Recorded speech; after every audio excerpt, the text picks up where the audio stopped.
Everybody, welcome to this tour update. Today we're going to be chatting about December 13th and 14th, two shows in the middle of this Christmas tour. It's been a great tour. If you've been out to the shows, thank you. You know what's going on.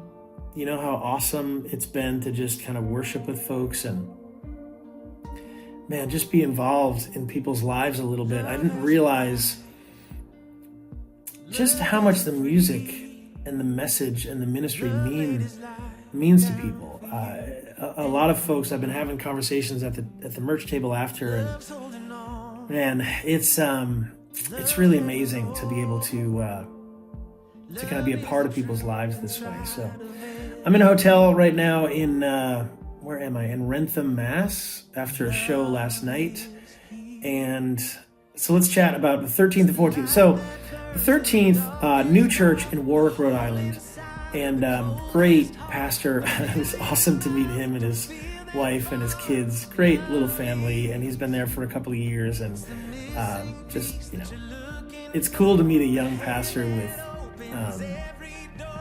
with a couple of young kids. I just kind of think back on my life when I was kind of in that stage, and it's fun having little kids around Christmas time. It's a blast. So this place is about 20 minutes outside of Providence, and so this was on a Saturday night, and new church. So the church that I usually play in Rhode Island is about 20 or 30 minutes from this place, maybe 20 minutes.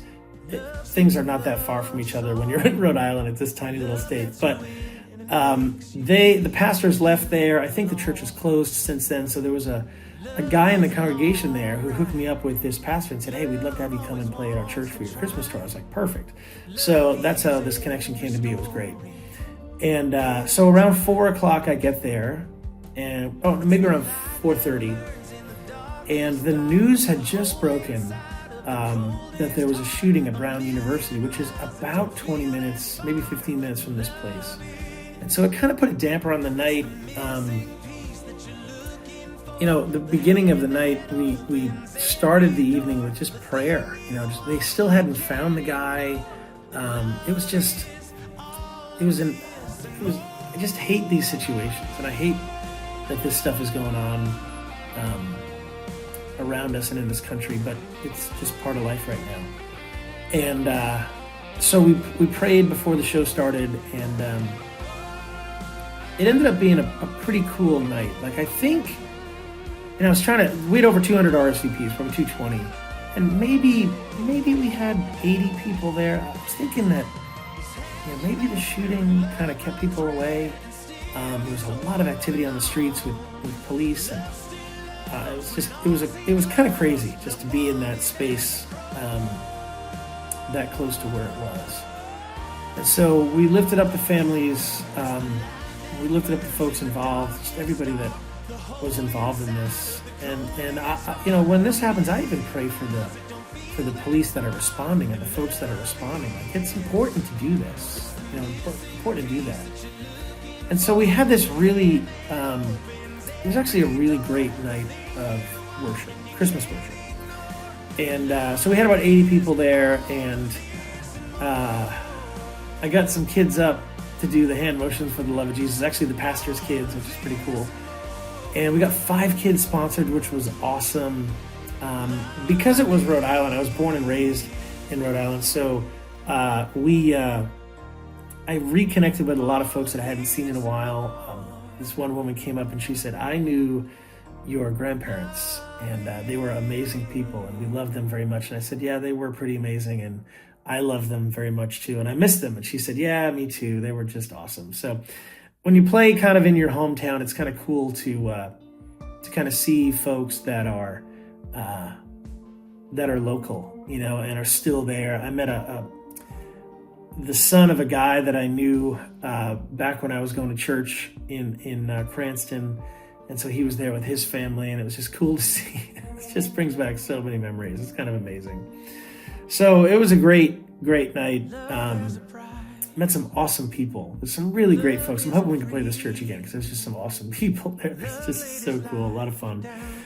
So anyway, great night in Warwick. And then the next night, so I was planning on going to a hotel that night, and then driving to Connecticut the next day. But my dad called me, and I was wiped out. I was so tired. I was 4 nights into this leg of the tour, going into the 5th night. And usually, when I'm getting in those numbers, like, very important to get some sleep, very important to get water, and just kind of maintain the schedule while I'm on the road. And so my dad called me. He's like, man, I'm really sick. I need you to, because my dad lives in Rhode Island. And he said, I need you to come back to the house because I had visited them earlier. And I was like, oh boy. So, because he was really sick and he thought he'd have to call urgent care, go down to the hospital emergency room. And my mom has Alzheimer's and there was no one to stay with her. So I was like, okay, I'll be there in 10 minutes. And so it turns out he just had some food poisoning and everything's okay, which is great. But I was happy that I was able to kind of just be there. But I got a horrible night's sleep. I can never sleep well when I'm there because I was like on alert. I was like, is somebody going to wake up? And then I'm going to have to take him to the hospital. What's going on? So I got an awful night's sleep. So we had breakfast in the morning and then I left there early. And got a pretty decent lunch on the road and stopped into a bookstore, which I always do. And then got to the venue and loaded in and I was chatting with the guys. And I've played this church a bunch too, and they're just awesome people. They've got such a cool little community, great little church, good sound, just fun to talk to. And so we had a great night. I think we got one kid sponsored that night. And we're getting really close to the goal of 30 kids on this tour. We got one kid sponsored that night. And this woman showed up, and the pastor came over and said, man, I really need to thank you for introducing us to, I don't even know her name actually.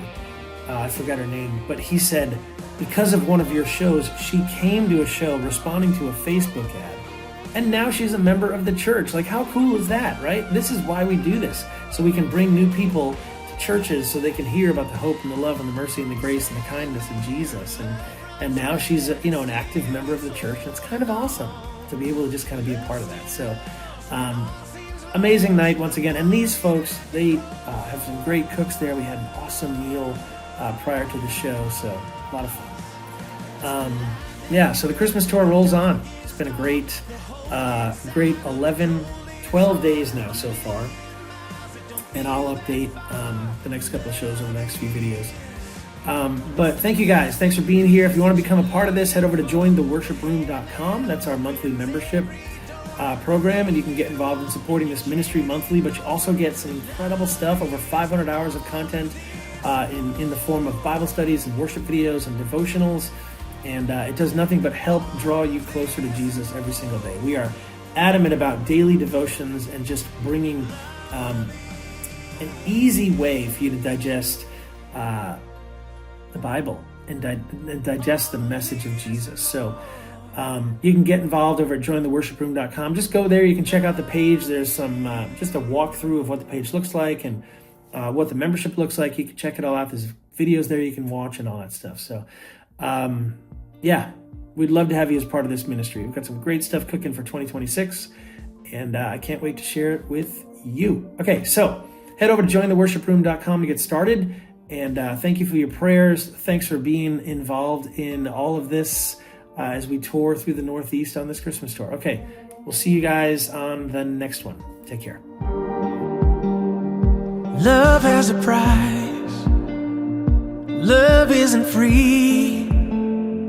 Love laid his life down for you and for me.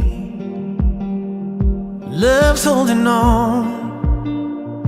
Love's letting go. Love is the truth inside of everything we know. And love is here. It's the light that burns in the darkest dark, the hole inside of the coldest heart. A million miles that don't feel that far. And love is, it's the missing piece that you're looking for, the hand that opens every door. It's a thing you want and you can't ignore. That love is all of this and more.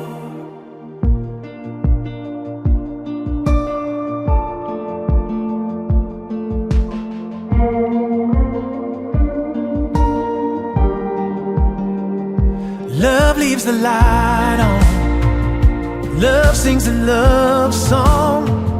Love lets you in and makes you feel like you belong. Love is a long ride. Love always wants to try. Love hears every story, every time. It's the light that burns in the darkest dark, the hole inside of the coldest heart. A million miles that don't feel that far. And love is, it's the